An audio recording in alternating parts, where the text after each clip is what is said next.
we go into your interview, I know that you were backstage and you were listening to, some of the things that we were saying, and I want to get, you did, you did send a chat in and say that, we have to start doing like prevention and being proactive and not reactive. I want to know you guys' thoughts on pretty much the conversation we were having. We always think about solutions and how we can fix some of these problems that's out here. So, what's your thoughts? One, that conversation was so lit. I was ready to jump in. I was backstage without a mic and everything. Couldn't talk. I was like, all right, I don't think I can do this chat in the box. But no, this topic has been like, an ongoing topic. I think in every, if you're in Philadelphia, especially, I know this is sort of a national thing that's happening across, the U.S. But if you're in Philadelphia, you're definitely feeling it. We might have been affected by it. You might know someone. We ourselves know someone just as recently of, I think, last week or a week Yeah, before. Someone that we had up with had lost her 13-year-old son yeah, to gun violence. And one of the things that's standing out to me this year is that, and not that it hasn't happened, but the numbers are staggering, is that they're getting younger. And yeah, not just getting younger as in um, victims, but shooters as well. yeah, So like that was the main thing that stood out to me. But yeah, everything seems to be geared towards, like, Charles said, after the fact. They, when you take out, like, I'm big on art and expression, so a lot of that is out of the schools. You don't have a lot of programs and after school programs and counseling, and we're short on teachers, and all these right, things kind of play into it that, on one end, folks will tell you in a heartbeat that art don't change or save lives, and I would counter that because that's our expression. You guys talked yeah, about music. When hip hop started, it was all about, the self expression and, yeah, what we were seeing in the streets, and now it's sort of the flip side where we can use our voice to change things or talk about something else. But even if the youth were given those vehicles and those tools to create film, music, art, painting, murals, whatever they need to do to kind of stay off the streets. You also have to start young. You try to catch youth and teens when they're 18 and made up their mind already. So just, more prevention programs and not after the fact. They'll build more jails before they build schools. So we have to flip the narrative. And to Charles' point, it's not one answer. So like what I'm yeah, saying is just one small Right. piece of a larger picture. Right. yeah, I think Lou and I share some of the same answers in terms of the arts. I think that's a big part of it. Because it's no coincidence that during the pandemic, a lot of youth was home. And at that time there was, not a lot of activities for them to participate in. And so I think, you're sitting home watching TV, you're playing video games, you're listening to so much stuff that they're taking all that stuff in and then using it in real life. yeah, for sure. I think the other thing that I think is that we're not actually asking the youth what they want. We're not actually saying, hey, what would make you guys, choose a different path. I always say, with all the youth that's in jail now, go talk to them, ask them what led them down this path. How did they get here? Was it their at home situations? Was it the streets? And was it, not having enough food at home? Was it because their parents didn't have a job? Whatever that is, I think we're not asking the youth.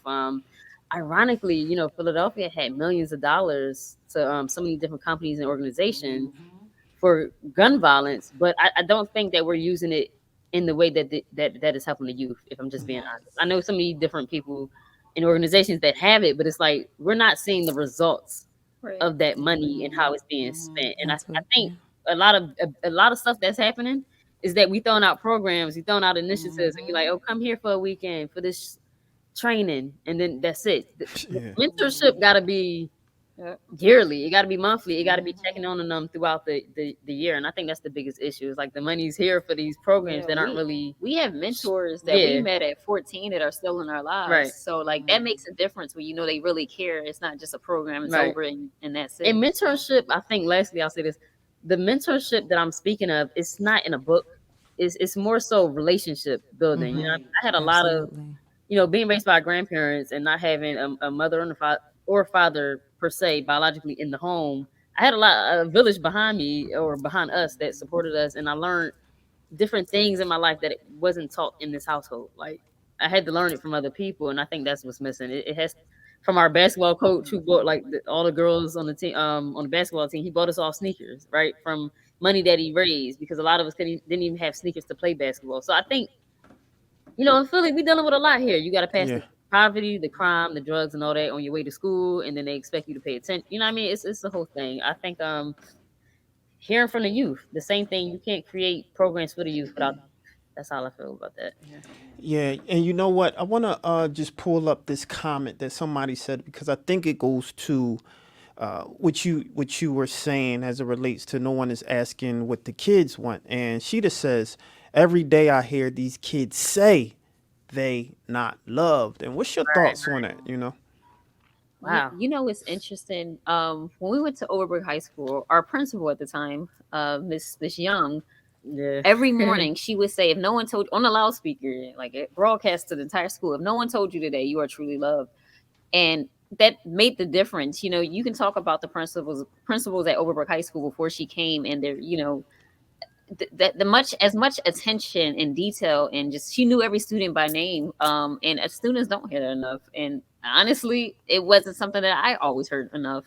So I think that makes a difference, and they'll be accepting to it the more they hear it, and it'll start changing how they feel about the school. Miss Young, when she came in, we cared more about the school we were in. We start, students were respecting property and different. And she had to stay on all the students. She was like a parent, but a principal at the same time. And unfortunately, if you take on, roles in education, you like a mom, a dad, a counselor, you become all these things. But like if we want to get back on the right path, I think that those are things we have to start showing love consistently and not quitting on them.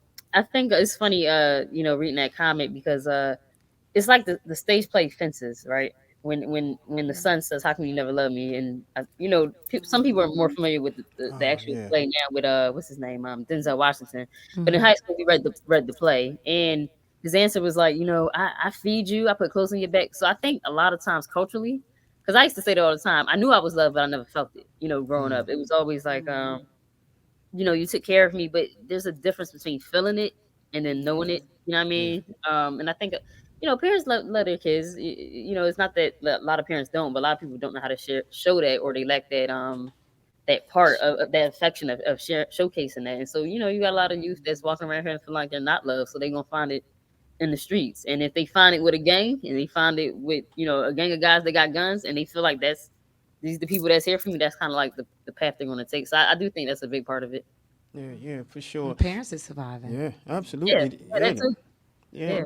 Yeah. This next comment, she said, our kids are hurting and crying for help, and they feel we are not listening to them. Yes. Yeah. You know what's crazy about that comment is we all were young before, and everything that they're feeling now, we felt that as well. We know what it's like to feel like no one's listening, and that people don't understand, the situations that you're going through. And I think if we focus more on the youth and being solution driven versus just having the money in these programs, and even preventable methods, if they're not built with the youth in mind, I just feel like it's going to fail. I think a lot of times, just being honest, when you go to school and you take everything out, and if it's math and it's science and that's not something you're interested in, it's something we're supposed to have, right? But if you're not interested in it, you're losing people.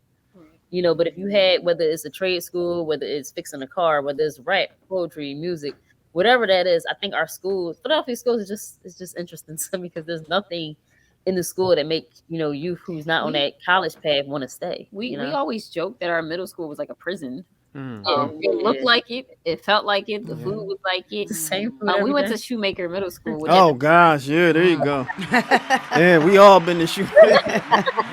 Shout out to West Philly. I'm familiar with the way Shoemaker was Lean on run. me. Oh, It was lean on definitely like me. lean on me. There were times where we were on lockdown, and then we were 13 to what? Yeah, we were on 14. lockdown for a year. And we, instead of switching classes, the teachers had to switch. So our gym class was right at our desk. They would stand up, and you had to move the books aside. So like if schools are still running in that format, where like back then I was like, man, this is prison for real. I mean, we had metal detectors. So like when I went down south, people were like, you had metal detectors? We only see that at airports.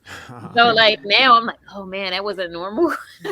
So like what we see here is not even how other schools are ran. And if you get out and you're blessed enough to travel, you'll see that what you're given, they're not giving you the quality that you deserve, especially at a young age. Yeah, for sure, for sure.